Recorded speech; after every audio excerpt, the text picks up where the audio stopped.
La iglesia está conformada por un cuerpo y ese cuerpo tiene como cabeza a Cristo. Dios, por medio del Espíritu Santo, ha dado a la iglesia dones de acuerdo a su voluntad.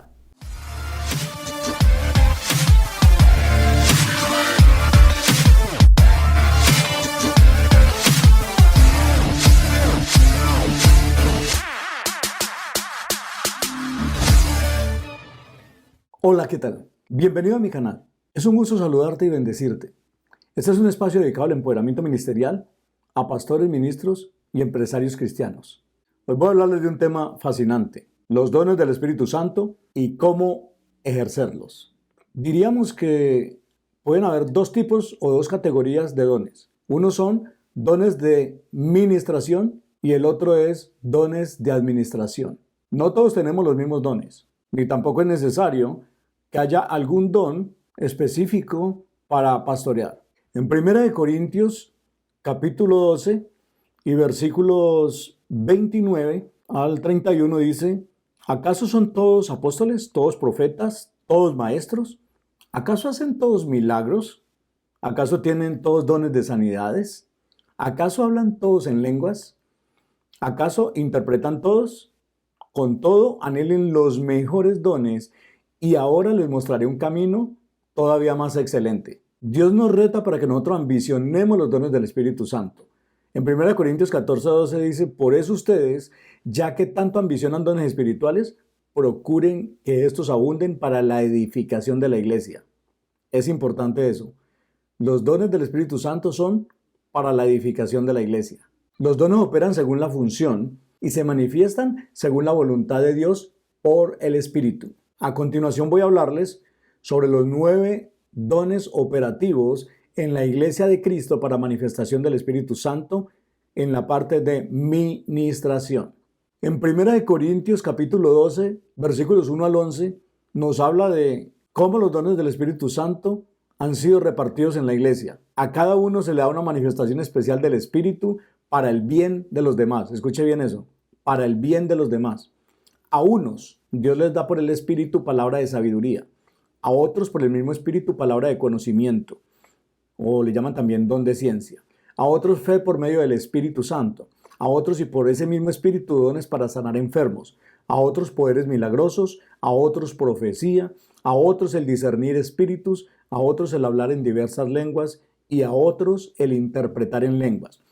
Todo esto, escuche bien, lo hace un mismo y único Espíritu, quien reparte a cada uno según Él lo determina. Empecemos por el don de sabiduría. Existen dos clases de sabiduría. Hay una sabiduría puramente humana y diabólica, y la otra es la sabiduría que proviene de Dios. En la iglesia nosotros queremos ejercer con la sabiduría que proviene de Dios. En el Santiago capítulo 3, versículo 13 al 17 dice: quien es sabio y entendido entre ustedes, que lo demuestre con su buena conducta, mediante obras hechas con la humildad que le da su sabiduría. Pero si ustedes tienen envidias amargas y rivalidades en el corazón, dejen de presumir y de faltar a la verdad. Esa no es la sabiduría que desciende del cielo, sino que es terrenal, puramente humana y diabólica. Escuche bien eso.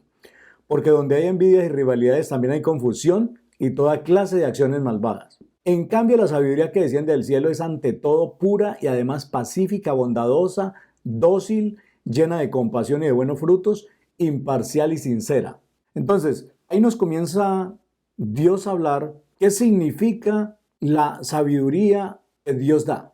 ¿Para qué la necesitamos? ¿Quiénes la tienen? ¿A quiénes les falta? Por eso es que la Biblia dice que quien necesite sabiduría la pida, pero que la pida con fe, sin dudar. El Señor se la da. Es necesario que todos tengamos sabiduría. De hecho, la Biblia dice que toda la sabiduría de Dios fue depositada en la iglesia y no dice que es para que nosotros nos ufanemos o nos creamos más que los demás, sino para que las regiones celestiales se enteren de que nosotros somos la iglesia del Señor. Hay cantidades de cosas que pudiéramos hablar de la sabiduría, pero solamente quiero dejarte esto en tu corazón. La sabiduría que proviene de Dios te permite huir de la escena del pecado de la mujer adúltera. Es necesario también para comprender la Biblia. Por el mismo Espíritu también nos da palabra de ciencia. El don de ciencia es como la mente de Cristo desde la omnisciencia. El don de ciencia nos permite ver desde los ojos de Dios y ver las cosas buenas o malas que ocultamos nosotros mismos o ocultan otras personas. Porque cuando Dios nos permite ver cosas en otros, nos permite ver la desnudez de ellos. Y no estoy hablando de la desnudez que nosotros conocemos, sino la desnudez espiritual. La desnudez de aquello que se hace a escondidas o se hace en lo oculto. Dios nos permite por medio de este don conocer tanto del pasado de las personas, del presente o del futuro, cosas así. Ahora, no confundan este don con la profecía. He visto personas que ejercen este don y se hacen llamar profetas. No es profecía esto. Eso se llama un don de ciencia. Un don de ciencia significa que tú sabes cosas por el Espíritu, que no estás en el lugar, ni siquiera a veces lo conoces, pero Dios te muestra y tú hablas como si tú supieras exactamente el lugar y el momento donde alguna persona hizo o sucedió algo. Vemos el caso, por ejemplo, de un hombre que llamaba Naamán. Este hombre trabajaba con el ejército sirio, era muy admirado por el rey de allí, de ese lugar, y alguna vez tuvo una enfermedad y se presentó ante el profeta Eliseo. El profeta Eliseo, Dios lo usó para sanarlo, y cuando él regresó allí a donde el profeta darle las gracias, él quiso darle una entrega, un botín, algo, un regalo. El profeta dijo que no necesitaba nada, pero su siervo llamado Giesi, que estaba allí, se llenó de codicia y se fue persiguiendo a Naamán y lo alcanzó, y entonces le dijo que no, que Eliseo sí le había mandado decir que sí le diera algunas cosas. Así que para hacer el cuento corto, él le entregó algunas cosas, él fue y las escondió o las enterró. Pero cuando llegó a la presencia de Eliseo, Eliseo lo vio por medio de este don, por el don de ciencia. Y él le dijo, ¿acaso no te vi recibiendo cosas y las enterraste? Y el profeta le dijo a Giesi, ahora mismo recibes la lepra que le fue quitada a Naamán. Eso es el don de ciencia. Saber cosas que pasaron, saber cosas que pasan y saber cosas que pasarán a través del don. El tercer don es la fe por medio del Espíritu. El don de fe te permite creer en lo imposible. Cuando tú lees Hebreos capítulo 11, te das cuenta de, yo lo diría en varias formas, como el concierto de fe que hay allí, o también la cátedra de fe. Fe que fue expuesta por personas en la Biblia, por personajes que amaron al Señor, por personajes que nos dejaron un legado.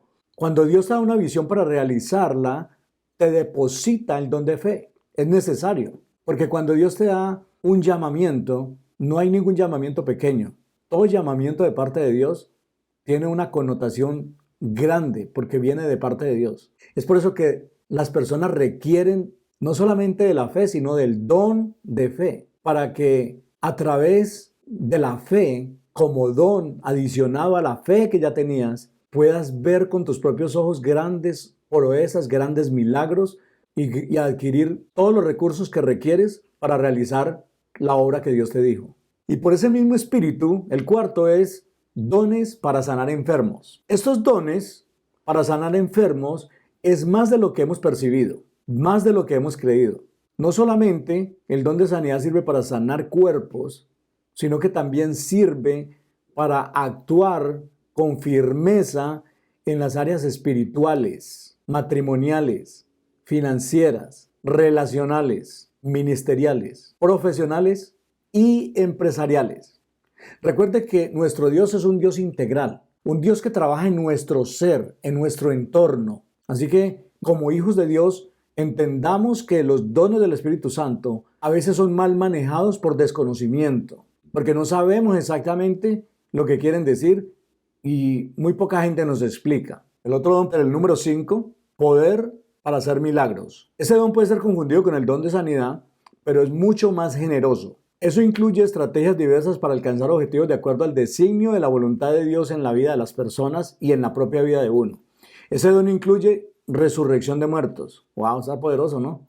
Revertir diagnósticos. Cualquier tipo de adicción, Dios puede mostrar milagros, no solamente en la iglesia, sino a la gente del mundo para que lleguen a los pies de Cristo a través de milagros. Muchas cosas pueden suceder cuando tú sabes ejercer tus dones. Número 6, el don de profecía. Un profeta de Dios transmite un mensaje divino. La Biblia dice en Jeremías 28:9, en cuanto al profeta que profetiza paz cuando su palabra se cumpla, se reconocerá que a tal profeta verdaderamente lo ha enviado el Señor. El profeta es profeta cuando la profecía se cumple. No cuando se dice, sino cuando se cumple. En Amós 3, versículo 7 dice, en verdad, nada hace el Señor omnipotente sin antes revelar sus designios a sus siervos los profetas. Cuando nos llegue la profecía, nosotros debemos de recibir la palabra, pero pasarla por un filtro, por el filtro del discernimiento espiritual. Hay personas que vienen a traer palabra profética que Dios no los ha mandado. Por eso debemos tener en cuenta que las profecías se disciernen antes de recibirlas. Dice la Biblia en 1 Tesalonicenses capítulo 5 versículos 19 al 22, no apaguen al espíritu, no desprecien las profecías, sométanlo todo a prueba, aférrense a lo bueno, eviten toda clase de mal. El libro de Deuteronomio capítulo 18 versículos 21 al 22 nos exhorta. Dice, ¿puedes decir en tu corazón cómo discerniremos la palabra que Dios nos ha hablado? Cuando un profeta hable en el nombre del Señor y no se cumpla, ni acontezca lo que dijo, esa es la palabra que el Señor no ha hablado. Con soberbia lo habló aquel profeta. No tengas temor de él. Cuando se dice una palabra profética no se puede tener soberbia, sino más bien tener compasión, amor y misericordia por la persona que la recibe. No todas las veces la palabra profética es algo que agrada al que lo escucha, pero lo importante es que cuando la entreguemos no la entreguemos como si nosotros fuéramos jueces, sino que la entreguemos como si nosotros verdaderamente entendemos que el Dios de gracia está llamándole la atención a alguien para su bien. Dice la Biblia, para cerrar, 1 Corintios capítulo 13, 8 al 10, que profetizamos de una manera imperfecta. El amor jamás se extingue, mientras que el don de profecía cesará. El de lengua será silenciado y el de conocimiento desaparecerá. Porque conocemos y profetizamos de manera imperfecta. Pero cuando llegue lo perfecto, lo imperfecto desaparecerá. Número 7, el discernir espíritus. Este tema me apasiona. Toda la iglesia, en su totalidad, deberíamos ambicionar este don. Es importantísimo este don porque podemos discernir 3 fuentes espirituales. La primera sería la manifestación del Espíritu Santo en un evento, escena, persona, grupo, intervención, predicación, reunión o enseñanza. Tú puedes discernir en cualquier lugar por el Espíritu Santo, donde quiera que te encuentres. Tú lo puedes juzgar por el Espíritu. En el libro de Mateo se nos dice que no juzguéis y no seréis juzgados, pero está hablando de la carne. Pero cuando estamos hablando de juzgar en el Espíritu, es juzgar para la edificación de la iglesia. Ahora, cuando tú juzgas algo por el Espíritu, ten en cuenta que nosotros mismos debemos de ser juzgados por ese mismo Espíritu del discernimiento que Dios nos ha dado. Porque es muy fácil discernir lo de otros, pero qué difícil es discernir los pecados nuestros. Entonces es imprescindible que nosotros, con cada uno de los dones que tengamos, nosotros lo usemos primero para nosotros también. Así como el segundo mandamiento dice que ame al prójimo como a ti mismo, pues también que ese don sirva para hacer filtro en tu vida. Filtro de cómo te comportas, filtro de cómo te manejas en tu casa, con tus empleados en la empresa, con los compañeros en la comunidad, con los vecinos. ¿Cómo es tu comportamiento? ¿Cómo es tu conducta? Discierne tú mismo. Entonces la manifestación del Espíritu Santo es la primera fuente que nosotros tenemos que tener en cuenta. Ahora, la segunda fuente de discernimiento de espíritus es el espíritu humano y las obras de la carne, tales como los pecados, las mentiras, calumnias, fornicación, adulterio espiritual, físico, idolatría, bueno, cualquier cantidad de cosas que existen. Entonces, con el don de discernimiento podemos discernir lo que está sucediendo en la vida de las personas. Nosotros somos puentes facilitadores para que ellos lleguen al arrepentimiento y puedan encontrar la facilidad de entregar su vida a Jesús. Y el tercero sería cuando ya utilizamos el discernimiento para discernir espíritus, pero ya se trata de espíritus inmundos, potestades, gobernaturas, principados. Nosotros tenemos el poder a través del discernimiento de espíritus para echar fuera toda potestad de tinieblas que haya en la ciudad. Discernimiento de espíritus es una de las cosas que yo más disfruto en cuanto al ejercicio, porque es necesario para orar, es necesario para interceder, es necesario para predicar, para todo es necesario. Dice la Biblia en Hebreos 5, 13 al 14, que la percepción espiritual nos permite discernir entre lo bueno y lo malo. O sea que cuando vamos a discernir, uno de los sentidos que aparecen a primera vista es la percepción espiritual.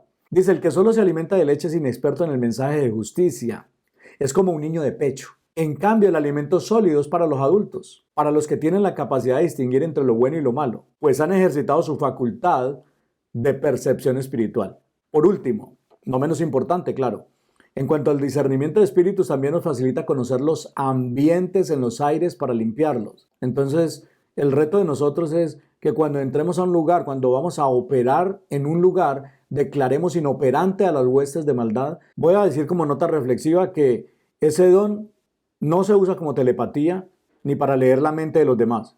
No es una actividad ocultista, no es una actividad psicológica ni psiquiátrica, no es una práctica oscura. Al contrario, es un don usado por Dios en nosotros para llevar la luz del Evangelio donde quiera que haya oscuridad. El octavo es el hablar en diversas lenguas. El hablar en diversas lenguas le permite al mismo espíritu ser edificado con Dios. Pero si no hay un intérprete, no se edifica la iglesia. No podemos confundir energema con hablar en lenguas angelicales. Recuerda que también hay lenguas angelicales de la oscuridad. La palabra energema se deriva del energeo, que significa un trabajo eficaz realizado fervientemente con el poder de Dios y manifestado por el Espíritu Santo. Sabemos que el día del Pentecostés, presentado en Hechos capítulo 2, versículos 1 al 11, podemos detectar que lo que pasó allí fue diferente a hablar en lenguas. Allí lo que estaban haciendo en ese lugar era que estaban dando un mensaje a personas que hablaban diferentes idiomas. Dice la Biblia, cuando llegó el día del Pentecostés estaban todos juntos en el mismo lugar. De repente vino del cielo un ruido como el de una violenta ráfaga de viento y llenó toda la casa donde estaban reunidos. Se les aparecieron entonces unas lenguas como de fuego que se repartieron y se posaron sobre cada uno de ellos. Todos fueron llenos del Espíritu Santo y comenzaron a hablar en diferentes lenguas según el Espíritu les concedía expresarse. Estaban de visita en Jerusalén judíos piadosos procedentes de todas las naciones de la tierra. Al oír aquel bullicio se agolparon y quedaron todos pasmados, porque cada uno los escuchaba hablar en su propio idioma. Escuche bien. Desconcertados y maravillados decían, ¿no son galileos todos estos que están hablando? ¿Cómo es que cada uno de nosotros los oye hablar en su lengua materna? Partos, medos, elamitas, habitantes de Mesopotamia, de Judea, de Capadocia, del Ponto, de Asia, de Frigia, de Panfilia, de Egipto y de las regiones de Libia cercanas a Cirene, visitantes llegados de Roma, judíos y prosélitos, cretenses y árabes. Todos por igual los oímos proclamar en nuestra propia lengua las maravillas de Dios.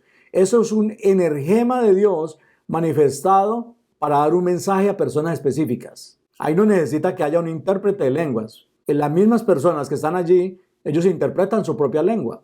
Entonces no podemos confundir energema, lo que sucedió allí en el Pentecostés, con el don de lenguas. Dice la Biblia en 1 Corintios 14:2, porque el que habla en lengua no habla a los demás sino a Dios. En realidad nadie le entiende lo que dice, pues habla misterios por el Espíritu. El apóstol Pablo, a través de 1 Corintios capítulo 13, dice también, si yo hablo en lenguas de hombres y de ángeles, pero no tengo amor, vengo a ser como bronce que resuena o un címbalo que retiñe. Todos los dones del Espíritu Santo deben ser usados con amor, porque el amor va a ser lo último que se extingue. Por último, el interpretar lenguas. En 1 Corintios 14:13 al 25, el apóstol Pablo nos da como una especie de mini cátedra de por qué es importante interpretar lenguas y cómo hablar, cómo usar el don de lenguas. Dice el apóstol Pablo que es mejor hablar 5 palabras que tengan claridad y no hablar muchas palabras que nadie entienda. Utilicemos la sabiduría y el entendimiento, todos estos dones que Dios ha derramado sobre la iglesia, no solamente para que las regiones celestiales se enteren de que nosotros somos la iglesia y que la sabiduría en su totalidad de Dios nos la ha depositado a nosotros como iglesia, sino que también nosotros vivamos potenciados y empoderados a través de estos dones del Espíritu Santo. El apóstol Pablo también nos reta a que tengamos orden en los servicios. Dice 1 Corintios 14, 26 al 28. ¿Qué concluimos, hermanos? Que cuando se reúnan cada uno puede tener un himno, una enseñanza, una revelación, un mensaje en lenguas o una interpretación. Pero todo esto debe hacerse para la edificación de la iglesia. Si se habla en lenguas, que hablen 2 o cuando mucho 3, cada uno por turno y que alguien interprete. Si no hay intérprete, que guarden silencio en la iglesia y que cada uno hable para sí mismo y para Dios. No dice la Biblia en ninguna parte que se abstenga de hablar en lenguas. Lo que está diciendo es que si no hay intérprete, usted sí puede hablar en lenguas, puede orar en lenguas, puede cantar en lenguas, pero que lo hable para sí mismo y para Dios, para que haya un orden. Porque cuando las personas comienzan a utilizar los dones del Espíritu Santo en desorden, entonces a veces damos cabida a que las regiones celestiales infiltren personas para que también hablen en otras lenguas angelicales, pero para maldecir a la iglesia, para maldecir a los pastores, a los ministerios y para maldecir la comunidad donde está la iglesia. Seamos sagaces, dice la Biblia. Por último, todas las personas somos bendecidos por ser hijos de Dios. Ese derecho de ser hijos de Dios es la oportunidad para nosotros recibir dones del Espíritu Santo. Es un privilegio servirle a Dios. Es un privilegio servir en la iglesia. Pero mayor privilegio cuando tú ves la manifestación de los dones del Espíritu Santo y cuando tú los puedes ejercer correctamente en tu vida. Si te quedaste hasta este punto del video, te invito a hacer estas 3 cosas. Número 1, que le des like a este video si te gustó, te suscribas a mi canal y ya que estás allí, dale a la campanita para recibir notificaciones cada vez que nosotros subamos un nuevo video. Número 2, déjame un comentario, déjame tu nombre y déjame saber de qué parte nos estás viendo. Si te ha gustado este contenido, compártelo con tus amigos, con tus familiares, con tus líderes. Y número 3, si quieres maximizar tu potencial, te invito a que visites mi página www.carloshcampo.com. Allí podrás suscribirte para recibir gratis mi libro digital titulado 16 principios para atravesar procesos con éxito. Te dejo con esto. El éxito no debe sorprender a alguien que trabaja con pasión, sacrificio y disciplina. Bendiciones, nos vemos en la próxima.